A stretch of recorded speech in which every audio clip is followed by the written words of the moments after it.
بسم الله الرحمن الرحيم. قال الله تبارك وتعالى في القرآن المجيد والفرقان الحميد: قل بفضل الله وبرحمته فبذلك فليفرحوا هو خير مما يجمعون. صدق الله العظيم. قال الله تبارك وتعالى في شان حبيبه مخبرا وآمرا: إن الله وملائكته يصلون على النبي يا أيها الذين آمنوا صلوا عليه وسلموا تسليما. الصلاة والسلام عليك يا سيدي يا رسول الله وعلى آلك وأصحابك يا سيدي يا حبيب الله. الصلاة والسلام عليك يا سيدي يا نبي الله وعلى آلك وأصحابك يا سيدي يا نور الله. مولاي صل وسلم دائما أبدا على حبيبك خير الخلق كلهم. هو الحبيب الذي ترجى شفاعته لكل حول من الأحوال مقتحم. منزه عن شريك في محاسنه فجوهر الحسن فيه غير منقسم. محمد ذكره روح لأنفسنا محمد شكره فرد على الأمم. محمد تاج حسن الله كاتبة محمد صادق الأقوال والكلم. يا رب صل وسلم دائما أبدا على حبیبک خیر الخلق کلہم. اللہ وحدہ لا شریک کی حمد و ثنا اور حضور سرور کائنات مفخر موجودات زینت بزم کائنات باعث تخلیق کائنات دستگیر جہاں غم گسار زمان حامی بے کساں سید سربراں قائد المرسلین خاتم النبیین احمد مجتبی جناب محمد مصطفیٰ صلی اللہ تعالی علیہ وبارک وسلم کے دربار ناز میں ہدیہ درود و سلام عرض کرنے کے بعد نہایت ہی معزز محتشم حضرات و سامعین، رب ذوالجلال کے فضل اور توفیق سے جمعۃ المبارک کے اس بابرکت اجتماع میں ہم سب کو شرکت کی سعادت حاصل ہو رہی ہے. میری دعا ہے رب ذوالجلال اس ماہ مبارک کا صدقہ ہم سب کے گناہوں کو معاف فرمائے اور رب ذوالجلال ہمیں قرآن و سنت کا فہم عطا فرمائے. آج کے جمعۃ المبارک میں میری گفتگو کا موضوع ہے: ہم میلاد کیوں مناتے ہیں؟ سبحان اللہ. میری دعا ہے رب ذوالجلال رسول اللہ صلی اللہ تعالی علیہ وسلم کہ اس ماہ مبارک کی برکات زیادہ سے زیادہ ہم سب کو حاصل کرنے کی توفیق عطا فرمائے.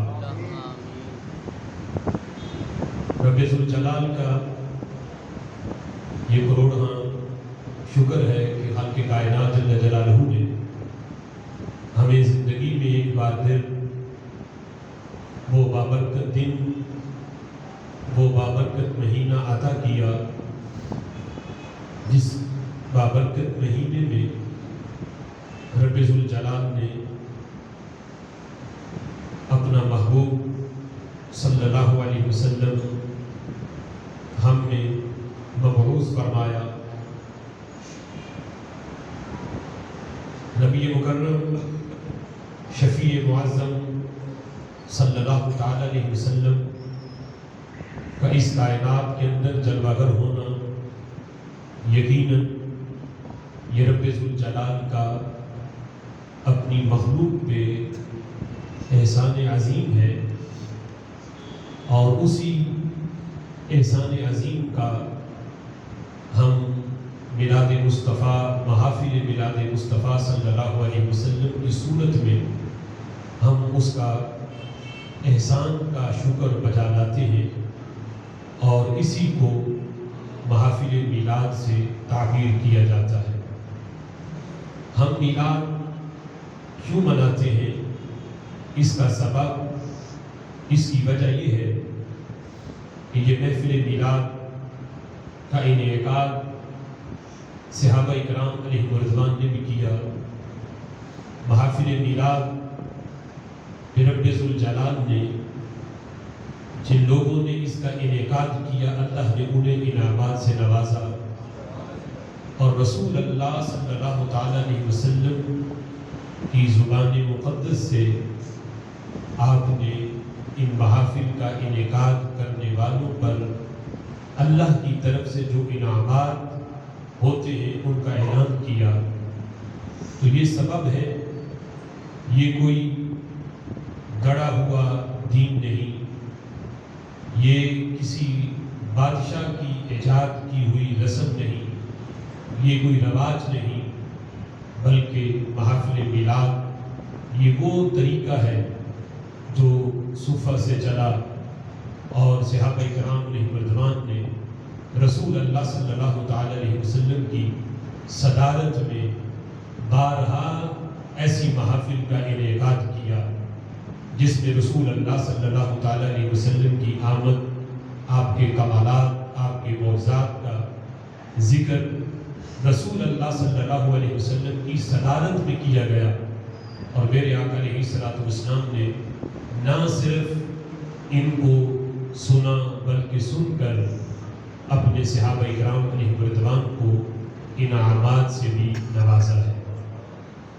محافل میلاد کی اصل صحابہ کرام علیہ رضوان سے ثابت ہے، لیکن اس کے ساتھ ساتھ ہم یہ تسلیم کرتے ہیں کہ جس انداز میں آج رسول اللہ صلی اللہ تعالی علیہ وسلم کے میلاد کا جشن منایا جاتا ہے، یہ انداز صحابہ کرام علیہ رضوان کا انداز نہیں تھا۔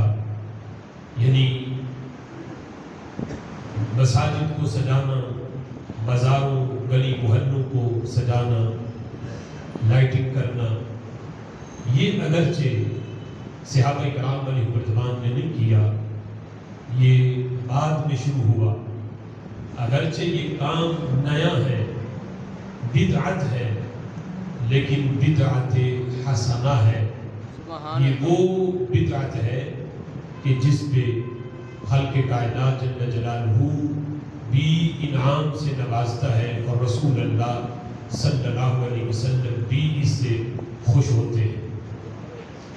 میں تھوڑا سا یعنی اس لحاظ سے لفظ بدعت پر میں تفصیل کرنا چاہوں گا، تاکہ آج یہ حدیث پیش کر کے کچھ لوگ محافل میلاد کو بھی اسی زمرے میں لاتے ہیں، کل بدعت ضلالہ، یہ حدیث پیش کر کے کہ ہر بدعت گمراہی ہے، اور یعنی اس حدیث کو پیش کر کے آج محافل میلاد، جلوس میلاد اور یہ سجاوٹ اور یہ لائٹنگ، اس کو بھی اسی بدعت کے اندر شمار کیا جاتا ہے، اور اس پر گمراہی کا فتویٰ لگایا جاتا ہے۔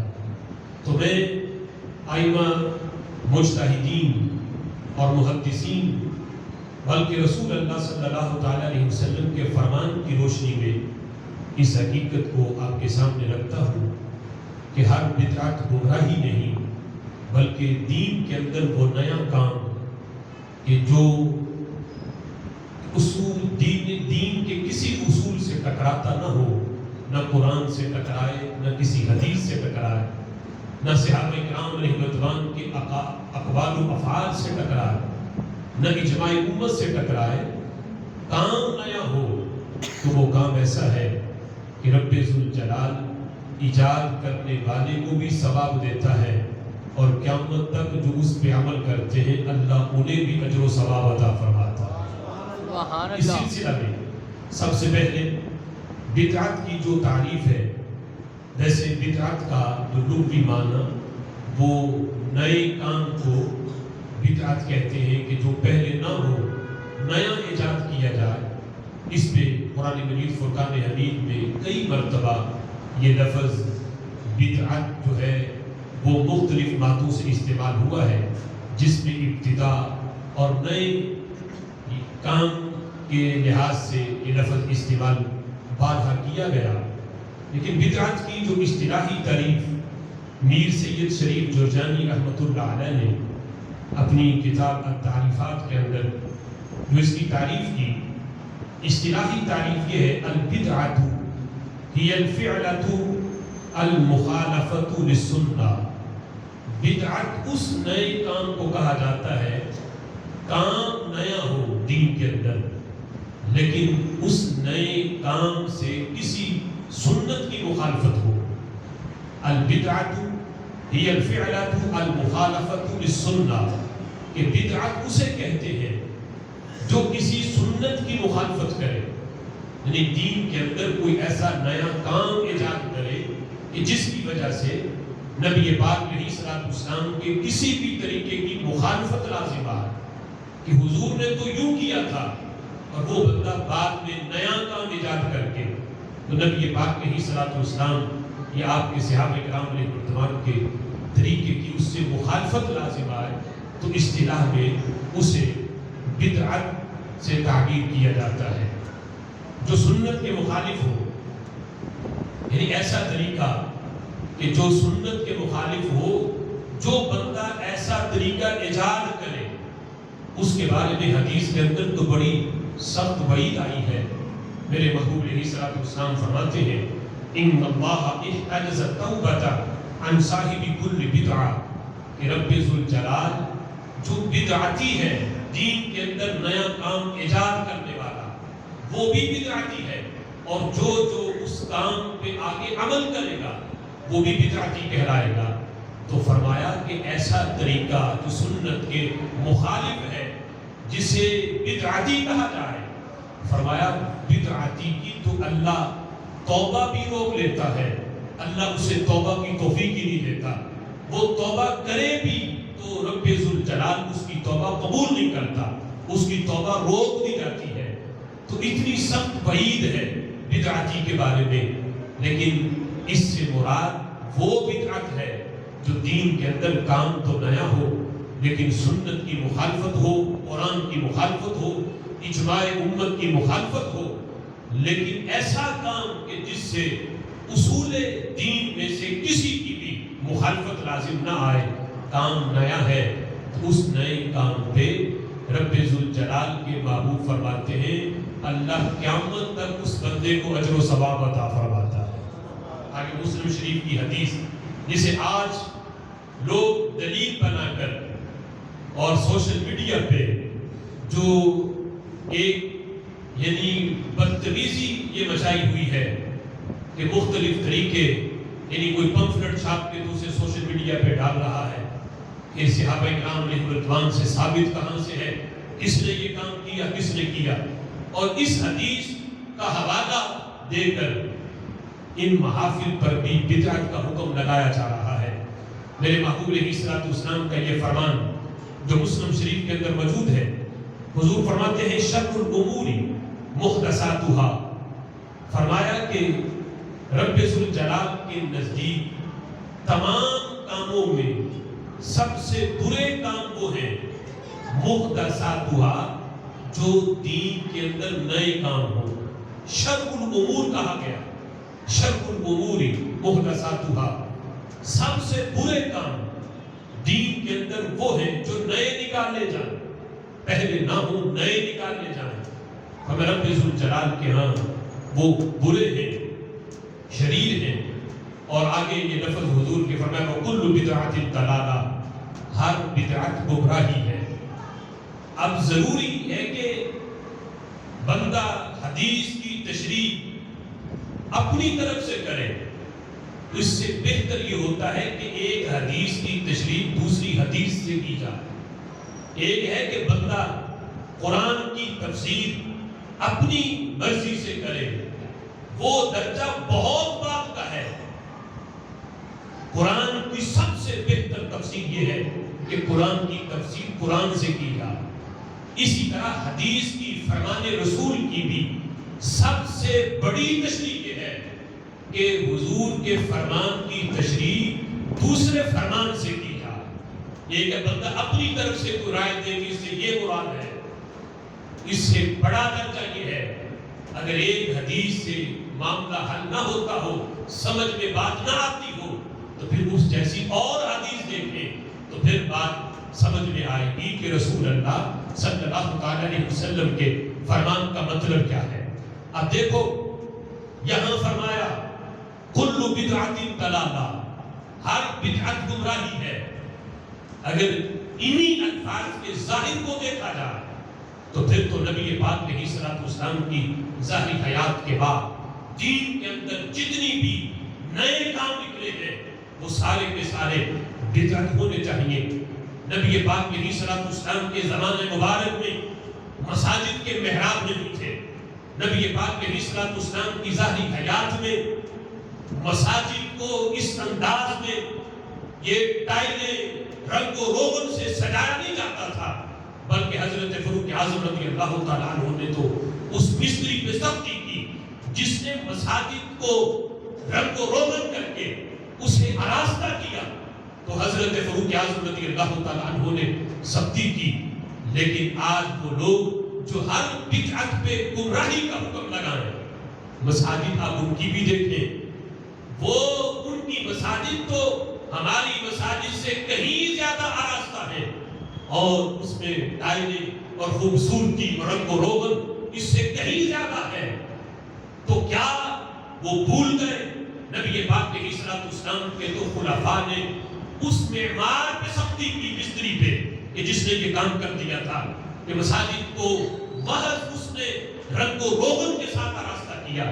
تو فرمایا میرے محبوب نے یہ کام نہیں کیا، ان کے زمانے میں نہیں ہوا، اس لیے میں نہیں ہونے دوں گا. تو آج ہو رہا ہے، ان کی مساجد میں بھی ہے.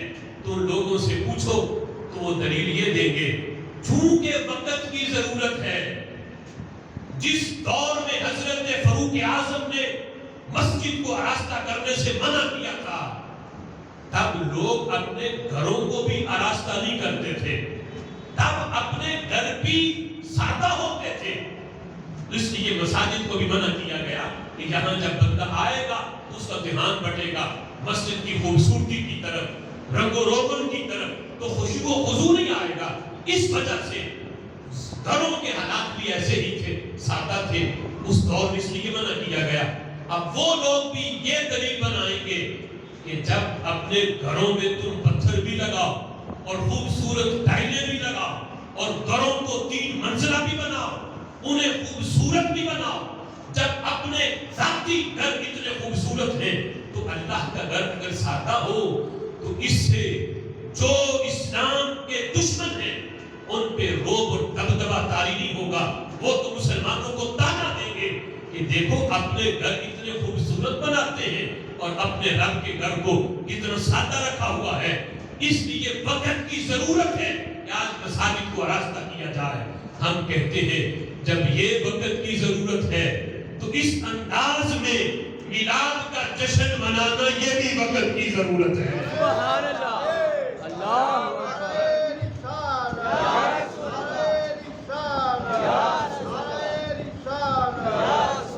اس وقت تو گھروں کی جو صورتحال تھی، نبی پاک علیہ الصلوۃ والسلام نے جس وقت ایک صحابی کے گھر کو اونچا دیکھا کہ 2 یا 3 منزلہ گھر بنا لیا، میرے آقا علیہ الصلوۃ والسلام وہاں سے گزرے تو پوچھا یہ کس کا گھر ہے؟ بتایا گیا کہ حضور آپ کے فلاں غلام کا ہے. میرے محبوب علیہ الصلوۃ والسلام کچھ زبان سے کلمات نہیں نکالے، سکوت اختیار کیا. لیکن صحابہ جو محبوب کے انداز کو، سکوت کو بھی جانتے ہیں کہ یہاں سکوت اختیار کیا تو کس وجہ سے، گویا کہ ناپسند کیا اس 3 منزلہ گھر کو. تو جس وقت وہ صحابی آئے جن کا یہ وہ گھر تھا، حضور کی بارگاہ میں آ کے سلام کیا تو میرے محبوب علیہ الصلوۃ والسلام نے اپنا چہرہ انور سے پھیر لیا، ان کی طرف دھیان نہ دیا، توجہ نہ کی، چہرہ پھیر لیا. اس صحابی نے جب نبی پاک علیہ السلام کا یہ انداز دیکھا تو پوچھا دیگر صحابہ سے، اپنے ساتھیوں سے کہ بتاؤ میرے محبوب علیہ السلام نے مجھ سے چہرہ کیوں پھیرا؟ کیا مجھ سے کوئی ایسی غلطی ہوئی؟ فرمایا تو نے گھر اونچا بنایا ہے، محبوب وہاں سے گزرے تھے، انہوں نے صرف پوچھا کہ یہ کس کا گھر ہے تو ہم نے بتا دیا۔ گویا کہ محبوب نے تیرے اونچے گھر کو پسند نہیں کیا۔ اب دیکھو اس وقت تو نبی پاک علیہ السلام فرمایا ضرورت نہیں تھی کہ گھر 3 منزلہ بنائے جائیں۔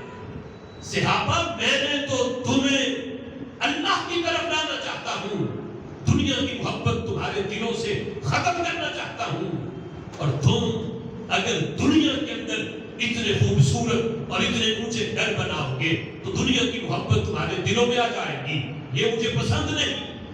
وہ صحابی گئے کہ محبوب نے میرے اس گھر کو ناپسند کیا، تو جسے حضور ناپسند کرے وہاں مجھے چین کیسے آ سکتا ہے؟ گئے اس گھر کو جا کے گرا دیا، ختم کر دیا کہ محبوب جو تمہیں پسند نہیں وہ ہمیں پسند نہیں۔ بے شک اگر صحابہ کرام علیہ رضوان کا عمل تمہیں محافل میلاد میں نظر آتا ہے تو گھر بناتے ہوئے کیوں بھول جاتے ہو؟ گھر بناتے ہوئے بھی تو صحابہ کا طرز اپنے سامنے رکھو۔ کس صحابی نے 3 منزلہ گھر بنایا؟ کس صحابی کا انداز یہ تھا؟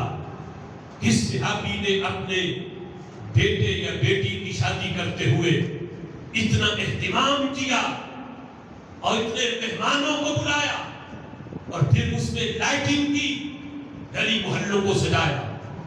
یہ معاملات کرتے ہوئے تمہیں صحابہ کا طریقہ نظر نہیں آتا؟ حضور کے میلاد کی محافل پہ حضور کا کوئی عاشق گھر کی چھت پہ جھنڈا لگا لے تو کہتے ہو جھنڈے صحابہ کے دور سے دکھاؤ، جھنڈیاں صحابہ کے دور سے دکھاؤ۔ اب اس پہ اعلیٰ حضرت امام اہل سنت نے ایک اصول بیان کیا، فرمایا ایک کام کی اصل جو دین سے ثابت ہو، قرآن سے ثابت ہو، حدیث سے ثابت ہو، اصل ثابت ہو، لیکن حالات کے بدلنے سے اس کا حکم بدل جاتا ہے۔ جیسے محافل میلاد کی اصل رسول اللہ کے فرمان سے ثابت، صحابہ کے طریقے سے ثابت، قرآن سے ثابت، حدیث سے ثابت۔ ہر نبی نے اپنے دور میں میلاد کی محفل سجائی۔ رات صاحبزادہ صاحب ایک بات کر رہے تھے، فرما رہے تھے ہر نبی نے میلاد کا جشن منایا ہے اور میلاد کی محفل سجائی ہے، فرق صرف یہ ہے کہ وہ میلاد مناتے ہوئے کہتے تھے میرے غلاموں آخری نبی آنے والا ہے، ان کی ولادت ہوگی، اور ہم یہ کہتے ہیں آمینہ کا لال تشریف لا چکا ہے۔ سبحان اللہ۔ فرق صرف اتنا ہے، بقیہ میلاد کی محفل تو انبیاء سے ثابت، حضرت آدم سے لے کے حضرت عیسیٰ تک، پھر صحابہ کے دور سے بھی ثابت، نبی پاک علیہ السلام کی صدارت میں صحابہ نے حضور کے میلاد کی محفل سجائی، اصل ثابت ہے۔ لیکن وقت گزرنے کے ساتھ حالات بدلتے ہیں، حکم کے اندر تبدیلی آتی ہے۔ اس پہ اعلیٰ حضرت امام اہل سنت نے مثال دے کر اس اصول کو سمجھایا کہ جس کام کی اصل ثابت ہو قرآن سے، حدیث سے، اصل ثابت ہو، وقت گزرنے کے ساتھ طریقہ بدلتا ہے۔ اب یہ نہیں کہ تم اسی اصل کو لے کے مکھی پہ مکھی مارنے والی بات کرو۔